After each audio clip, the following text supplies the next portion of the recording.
At samantala, kaugnay pa rin po ng balitang yan at ginagawang paghanda ng gobyerno kaugnay po sa Bagyong Mirasol. Makakapanayan po natin si OCD spokesperson Junie Castillo. Magandang umaga po, sir.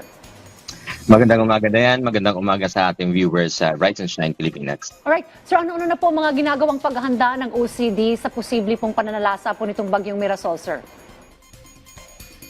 Opo, nakataas na po sa National at DRRM Operation Center natin, nakataas na yung blue alert status. Ibig sabihin po, naka-standby na po yung ating mga response clusters ng mga kakailangan sa pangangailangan po ng mga maaaring maapektuhan nitong Bagyong Mirasol. Ganun din po, naka-heighten po yung ating public awareness campaigns. Ganun din po yung pag-preposition ng ating mga resources, kabilang na dyan yung mga family food packs, yung ating mga road clearing equipment, naka-standby na rin po yan. At saka ang iba pang mga posibleng kakailanganin po sa pagtugon sa pangangailangan ng ating mga kababayan. Kamusta naman po ang ating coordination po with the local government units po, sir? Opo, sa isa nagawa nating mga pre-disaster risk assessment and scenario building, kasama na natin doon yung DILG at saka iba pang mga ahensya sa national government, and through our coordination with our regional offices also at saka sa mga local government units.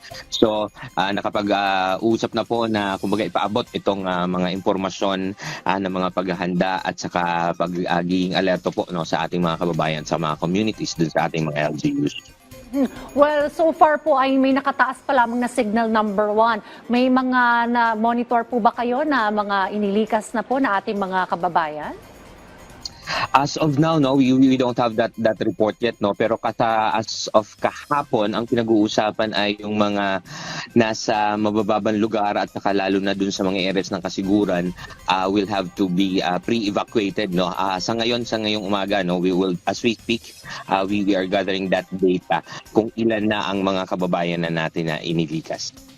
If that time comes, sir, na may kailangan na pong ilikas, ay kamusta po yung ating situation sa mga evacuation center? Ready to accept evacuees po bang mga ito? If I get your question right, Dayan, dito sa mga evacuation centers na ito, ang mga pangangailangan naman ito in case of preposition ng mga resources, mga family food packs, at saka mga kalagayan nila, they are very well taken care of ng ating mga local governments at saka yung mga preposition din po ng ating national governments, especially DSWD. Sir, just in case, kasi ang talagang matinding problema din ng ating mga kababayan kapag may ganitong sama ng panahon, ay pag tumataas na po yung level ng tubig, yung mga pagbaha. Paano po ba if ever yung magiging mga rescue operations kung sakasakaling may mga kababayan po tayo na kailanganin pong i-rescue pag lalo pong sumama pa po ang lagay ng panahon, sir?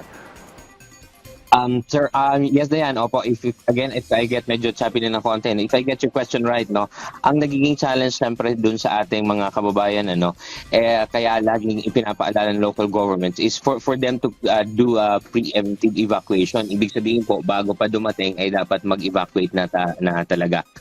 Doon naman po sa ating mga kababayan, especially those who are at the low-lying areas, so yun din po, ganoon din ang nagiging challenge, especially na kumbaga hindi lang itong dito sa bagyo na ito, nitong mga nakaraang linggo ay inuulan din tayo, kaya challenge din po na kumbaga dapat po talaga na lumikas agad, and especially we're looking also at the high tide, na pag sumabay yung ulan at saka yung high tide ay mabilis na umangat yung tubig. In any case, in operation na rin naman po itong Unified 911, sir, pwede pong tumawag dito yung ating mga kababayan kung sakasakaling kakailanganin po nila.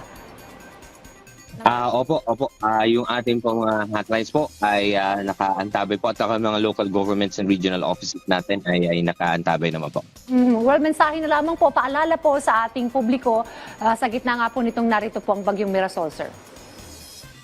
Opo, yung ating pong pamahalaan ay nakahanda para dun sa mga pagresponde at saka sa kung ano man ang pangangailangan ng ating mga kababayan. At nagpapasalamat din tayo sa mga kababayan natin at saka nagpapaalala pa rin na yung personal preparedness, ito po yung laging pinapaalala ng ating Civil Defense Administrator na kakailanganan din po natin yung paghahanda at the household level para po kumbaga mag-complement ito ng mga paghahanda ng ating pamahalaan at saka yung mga personal preparedness nitong ating mga kababayan po.